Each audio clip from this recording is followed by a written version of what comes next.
Always makes for great entertainment watching highly educated, highly intelligent, and let's face it, sensible people debate these woke fantasists.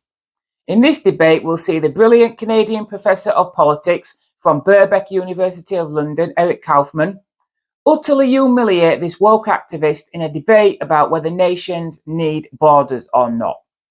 He is the author of the book White Shift, which explains demographic change and how white British are now a minority in London. Elif Sarikan is supposed to be an anthropologist, though you would never have guessed it. It is quite frankly nauseating listening to her communist nonsense. She wants to do away with borders to bring down capitalism. That's what it comes down to, as always. She makes all these sweeping statements, which are based on nothing other than her wanting to believe they are true because the communist ideology tells her to believe them. For example, she says the rise of right-wing populism has absolutely nothing to do with mass migration. I wonder why she thinks that. Then the professor tells her he has done numerous studies, as have all his colleagues. They have all gone meticulously through mountains of data and statistics, and it all shows migration is a central issue to it.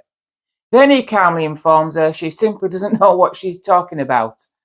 And pretty much every arbitrary point she makes, he rebukes with statistics and data and tells her a communist utopia is fantastical nonsense. The worst thing she says is we should stop thinking about immigration in terms of people coming to our country, but in terms of people having to leave their homes. Well, if they're coming to our country, I think it's perfectly reasonable to think of them in terms of people coming to our country. That trope is a polite way of saying we must abolish our nations and borders and give our land over to anyone and everyone in the world who wants to come here. The final comment is a professor saying borders offer a lot of good and people and nations have the right to exclude people they don't want to come to their lands. Borders, he says, are essential for nations to exist, and to abolish them is utopian nonsense that will result in chaos and anarchy. Take a watch. Borders are very new, and I think also one of the things we can comfortably say is they never have really brought anyone any nation, for that matter, any long-term or lasting peace. For full liberation, you must overcome and essentially bring down all forms of oppression and enslavement, and therefore this includes borders and the nation state as well. Also, some sort of a national self-determination claim. So I just want to suggest that it's both top-down statecraft, but also bottom-up collective will that is important.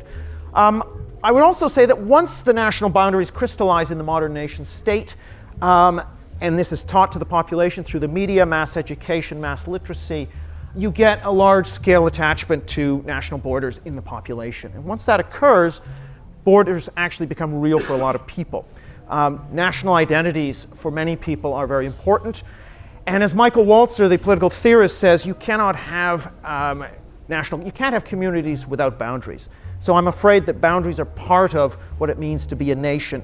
That's where the common rights and duties that we owe to each other, the willingness to share wealth, to engage in a demos, where that ends. And that is a necessary part, I would argue, of nation and national attachments. Theme, are borders more trouble than they're worth, which I think inherently has within it an idea of the value of borders, which maybe you want to call into question. What do you think about that opening theme?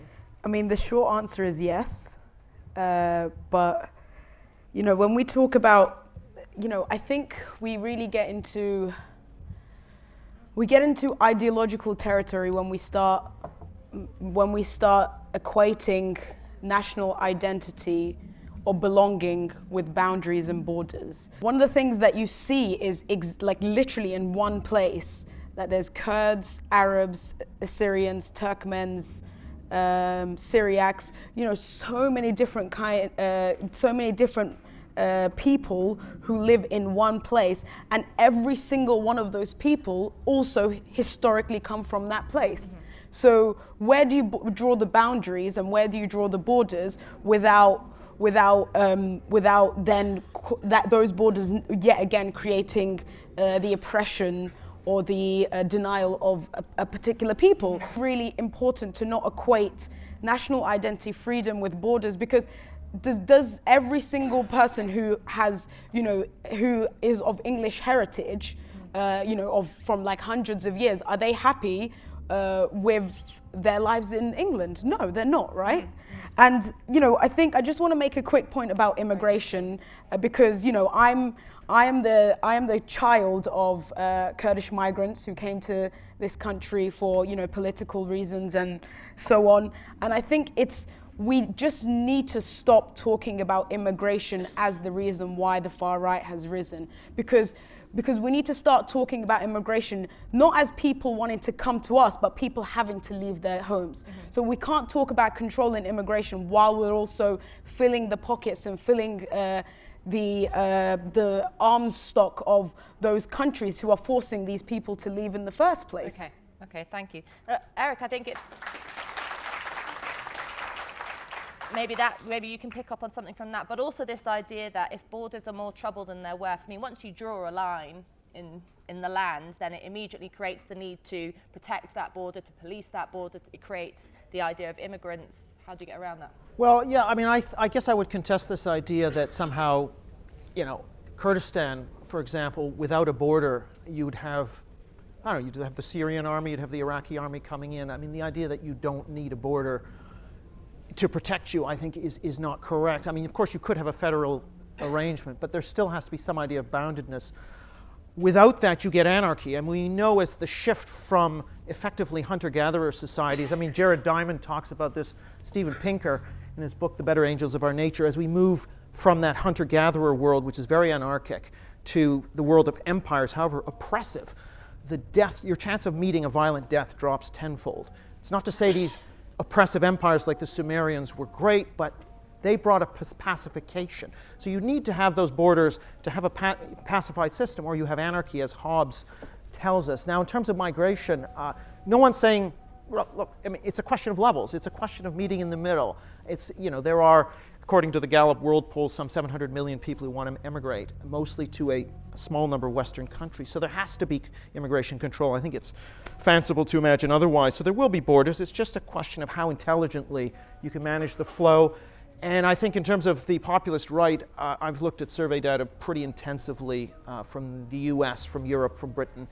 The migration issue is absolutely the central issue. So without that issue, we wouldn't have a populist right. It's one of the reasons East Asia doesn't have the populist right, is because they haven't had this rapid shift. So I think that's just not realistic.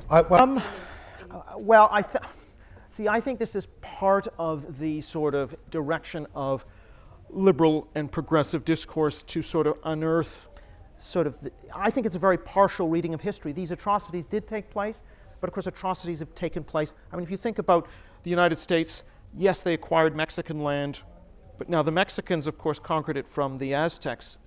The Aztecs conquered, now each of those civilizations was responsible for large-scale slaughter and misery. To kind of pick out just the most recent one and to sort of make that your only reading of history, which is sort of the way a lot of this is justified. I think it's very, very narrow and not true to the breadth of world history. So I think that's actually a real rabbit hole to go down. But I'm afraid right now is this social contract that it's not about shared identity but shared principles. Yeah. So I think when we talk about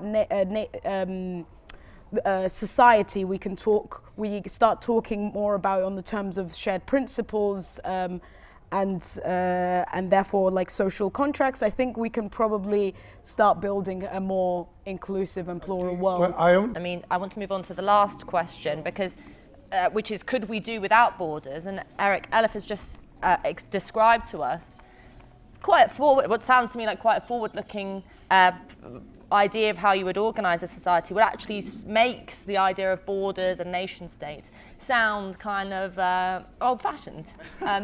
Challenge it. Well, I mean, I think that if there weren't some sort of military boundaries around Rojava, I think it would be pretty swiftly annexed by somebody. I mean, I think that's not really realistic. And we saw some similar kinds of anarchist thought in Spain during the Civil War, but of course, Catalan nationalism, Basque nationalism was central to both of those projects. So I don't think you can quite get away from borders. And again, I would challenge, again, when we're talking about the rise of the populist right, I guess I believe in science and I believe in falsifiability and testing on representative data. And I think if you look at that representative data, it is very clear that this is a migration story. We're going to have to deal with this question of borders. I think there's a positive way that we can deal with it, which is in the framing. I mean, I think the important thing we haven't mentioned is that in any population, you've got some people who want tighter and some people who want looser borders, and you have to come to an accommodation, I believe, with both. You can't just stigmatize the people who want the tighter borders as deplorables, for example. But what you can do is frame, so something like the European Union could be framed as enhancing security. Enhanced security against terrorism, against disease, against climate change-induced, a whole bunch of things. You could actually sell the European Union in a different way to appeal to those more conservative order-seeking voters. I don't think we're going to get very far if we imagine we can dissolve borders and just appeal to the people who want less of them. But we can have smarter borders that can cater to a wider range of demands in the population. Well, just go a bit deeper into explaining to us what's the positive. I mean, that never mind the compromise, the positive argument for borders, especially the very interesting part of your research is the idea of how people define themselves and shape their sense of their place in society. Yeah, I mean, I think, again, getting back to political theory, there is an argument of Kit Wellman who says, essentially a couple or a family unit or a community has the right to decide who to include, who to exclude. Exclusion is unfortunately part of boundaries. Boundaries are unfortunately part of community, nationhood, and really I think that they bring a lot of good. I mean, the fact that people in Massachusetts will share with people in Mississippi a large part of their wealth through tax redistribution, whereas people in Germany are much more reluctant to share with the Greeks their wealth. The reason that it works, democracy and the economy works, is partly due to this shared identity, which does depend on these boundaries and borders. So we don't want to have rigid fixed borders. We want to get as much mobility across them as we perhaps can while managing to keep people's sense of boundedness and identity secure. Once that security goes, that identity threat kicks in, that's when you get the sort of right-wing populism that we're seeing. So I think we have to come up with a kind of a new social contract that can manage that. But I do think trying to get rid of borders is a utopian project that ultimately ends in anarchy. A world without borders would not be compatible with representative democracy anyway. Because then you're right, who is making decision and for where? So a world, and for sure it doesn't happen overnight. And do I think we are ready right now on the 25th of May 2019 to just completely get rid of all borders? No, I don't think so. There needs to be a social transformation to be able to understand these things, again, to be able to have the discussions around cause and effect and the real issues of many of the for example, British working class are facing, and now increasingly apparently British middle class are facing. We need to be able to have the discussion of cause and effect and therefore what the root of that is. Distribution, we talk about it, who do you take from? But again, this is like a lot of this is about scaremongering, about, oh, you're going to have to pay like this much more taxes. But actually we can just, in this world, we can do with a few less billionaires, honestly. Okay. And then people will be a bit more happier.